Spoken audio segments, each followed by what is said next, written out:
Kaswabe, welcome back to the channel kung saan tayo nagre-review ng mga supercars and insane rides dito sa ating bansa. Ang video natin for today is magre-review tayo ng yate. This is not the first time, pero sa Manila Yacht Club first time, sa Subic na ulit-ulit na rin, sa Dubai nagyate na kami. Yung kapitan ikakausapin natin mamaya para malaman natin yung mga insights pag may yate, magkano ito. Ngayon nasa gitna kami, I think nasa bandang Manila pa lang kami. We are planning na hanggang Batangas, hanggang mamayang hapon. Today is 3:30 PM. This yacht is owned before by Kuya Willie Revillame na binili ng aming mentor. Cost nga pala nito, mamaya abangan na lang natin. I will make sure kung magkano. Let's begin! So this one daw ay owned by Mr. Chabit Singson. Laki. Parang buong bahay na yung nasa dagat. Yun na. Floors yun. Oo. Maling. Okay, maganda nga eh. Kaya nung ganito rin ako para tanggal kagad. Tanggal lang.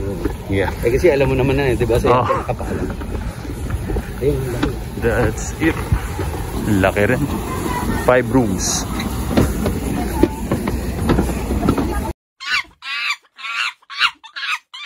Okay kaswabe, nahihilo ko. I-tour muna kita. Bali, dito ako nakaupo kanina sa sofa. Then eto ang master's bedroom. Okay, may mirror. Eto parang exit yata ito eh. Yan, meron kang monitor, player. You have bidet, shower room. So 5 bedrooms ito. Nahihilo ko. Pero ito pa lang, no? Grabe, bawing-bawi na. Dito, ito ang common toilet. Yup. May pinto na connected sa mga bedroom. 1, tapos 2. Ayan tayo. Tinanggal ko muna ang aking costume na hat. Ang init. Shower room. Nakahilo. Whew. Again, double decker. So, inumpisahan muna natin sa baba lang, double decker. Ito, refrigerator. Yan. So, this is the stairs. Yep. Ay, sorry. We have the food doon. Yung welcome area doon sa baba. So, i-check natin. Ganito siya kalaki. Yan. Ma'am Fatima, hello. Hi. The view from dito sa dulo. Okay. Food served for lunch. Lobster. Ano to, madam? Caldereta? Kare-kare po. Kare-kare. Chicken.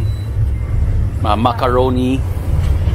Rice. Kaya lang ang problema, bago namin mapansin to kanina, pinagkaguluhan yung appetizer doon. May flower settings pa tayo. Dito kami kanina. Ay, bossing. Ubos. Ayan. Shout out. Ito yung chuk-chak room. Chuk-chak ng engine. Baka iba yung iniisip nyo. Diyan ang makina papunta. Kaya lang it's so dark. Ito ang view natin. I think that one, yung may Ferris wheel doon, yung Mall of Asia. Kapitan, anong name natin para makita ng mga kaswabe natin? Ricardo Sevilla po, sir. Ayun. Ricardo Sevilla. Captain Ricardo Sevilla. Ano ba pwedeng matutunan, Kapitan, ng mga kaswabe kasi tawag sa mga partners natin o subscriber dito? May engine control. Para maintindihan nila, bakit dalawa sila? Bawat isang engine, nag-iisa siyang control. Harap, likod o kaliwa, kanan? Kaliwa kanan, sir. Hindi, sir, to. Pagka ito, kaliwa rin to. Kaliwa rin. Kanan din. Okay, kaliwa at saka kanan. Tapos etong mga arrow na to, Forward. Forward. Gusto mong ilagay. so parang ano to sa kotse, gear lever niya. Pag upshift ng gear. Forward. Segunda, Yan, 'di ba? Oh, okay. Pero RPM. pero bakit Kapitan 2 4 even siya, hindi siya yung 1 2 3 4 Sir, 5. yan ang ganyan nakatatak sa kanya. Ganun lang yung style niya talaga. Itong mga to, Sir, ilaw yan, mga ilaw. Para malaman kung gumagana na siya. kung may mga warning sign din. Nag-aalam nito pagka medyo may problema, nag-aalam siya. Oo. Tapos eto, Yan, mga lights. Parang mga sa- control para dito sa mga aparatos. okay. Yan, yan. Anong mga importante pa rito, Kapitan? Ito sir, number 1 to. Ay, camera ba yan? Sir, GPS yan. Okay. Ayan, number 1 yan. Parang navigator natin, no? Navigator, Yan pala. Ito, yan, compass yan sir. compass naman. Radar natin. Ito, GPS din. GPS. Nakaka-detect ba to, Kapitan, ng mga pirata, mga pirates? So, tell me, what's become of my ship? Sabay gano'n. Naranasan mo na bang may pirates? Wala pa naman. Mga movie lang yun no? Hindi kilala mo si Johnny Depp. Pirates of the Caribbean, di ba? Ito, bakit nakamomo yan? Pang sports car yan na manibela. Pag ginagamit nito, itong ginagamit para simple lang. Steering wheel na rin ng kotse, no? Ito may salamin. Siyempre, kailangan pogi din, di ba? Wiper, laki rin. 2, 3. Ang higante, oh. Seat, ang haba. Then ito buo. Pwedeng may mga spectator rin, may mga ganap rin dito. Doon kumakain yung mga partners natin. Ito, diretso banlaw. Yung specs ng yate natin, kumbaga sa kotse, horsepower, torque, paano siya? Abot ng 16 to 180 ang Greto RPM. 1618, 1,600 horsepower. Grabe, no? So, hindi sir, 1.4 horsepower ito. Pero ang RPM niya abot ng mga 1.8. Grabe sa... Okay. Kaya lang di ba sa kotse, nasa 9,000 Sir. Ito 1.8 lang siya. So medyo magkakaiba rin pala. Siyempre pang tubig naman ito. Hanggang ilang liters ang gasolina nito? Tinabot 7,000 liters lang. Kung ito ang full tank nito 7,000? Nani? Huh? Ang laki ng nito, nalalagyan. 7,000 liters. 7,000 liters. Ang mahal pag pinultank mo to. Sir, pero napunta ng Coron. 7,000 liters din. Kaya pala yung renta rin sa ganito, ang mahal pala talaga, no? Dahil gasolina pa lang, patay na. 7,000 liters. And I heard, Kaswabe, this one cost 80 million pesos para dito sa Wheel Cruise ba? Wheel Cruise yan. Wheel Cruise na yate. Meron tayo. Kapitan, siguro yun lang para sa mga subscriber natin. May idea lang sila sa Ako rin, ngayon ko lang natanong yung mga controls dito kahit pa paano nagka-knowledge. Maraming salamat Kain muna tayo, lunch tayo. A few moments later. Kaswabe, we have change of plans kasi sobrang lakas ng alon going sa Batangas and di namin makayanan, as in even ako hindi ko maubos yung tanghalian ko. Bumalik na lang kami, sobrang lakas ng alon. Nakikita natin nandiyan lahat nakapark ang mga yate. Kay Mr. Chavit Singson na yate nakita natin aficionado. Marami pa, sobra. So ilabas yung kinain ko kanina, Kaswabe. So, inaangkla dito kabilaan. Hindi ko pa kayo nadala dito. Yan. Tsaka dito pala. Dalawa. Yan. So yung kapitan, nandun tayo kanina yung nag-interview. Okay, nabot kami ng magka-12 na pala. Isipin mo. Hindi lang natin nalaman kung magkano ang per hour dito, pero I think aabot ito ng nasa 40 to 50,000 kasi yung super heat lang na yacht sa Subic again, nasa 6,000 per hour yun. 12 hours na kami, mga 9 hours umabot. Gusto ko tingnan, kuhanan to kasi mas maganda yung lightings niya kasi kanina umaga puro, di ba, exterior light yung nakikita natin. So starting sa, ito yung pinaka-entrance So you have glass na entrance door tapos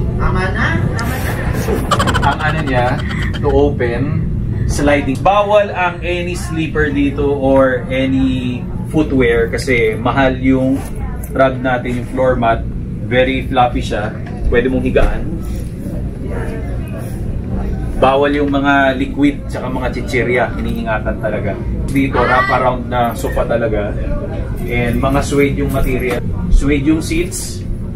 Yung mga pillow mo, quilted, diamond style. Di ba? Meron kang twin table na laminated. Which is, ang maganda rito, pwede mo siyang i-adjust. Sa ilalim, meron kang kakalikutin. Pwede mong iangat. Parang kotse rin sa seat. May mga suede ka na upuan. Tapos yan. Then meron ka dito na kumbaga sa bahay curtain. Parang blur na style or mosaic yung style niya. Sige Sir Jet, pwede ka naman dumaan. Hello! Pag inangat mo, yan, you will see the sunrise tsaka yung sunset. Dito yung entertainment, nagkakantahan, naglaro kami ng game dito, puno yan lahat kanina. May mga mic ka rito, may JBL na speaker. Ito mga vents to. Sa taas, leather. Yung ilaw, pwede magbago to, maging warm lights and everything. Kaya pwedeng magdepende sa mood natin. So, ito yung pababa sa 5 bedrooms, which is meron ditong 2 toilet. Sa master, meron isa, 3 pala, bali. Transparent yung handle dito, yung support. Tapos ito, hindi naman talaga glass. Dito, medyo ingat sa mga food, pero pagdating dito sa side na to, may sofa rin.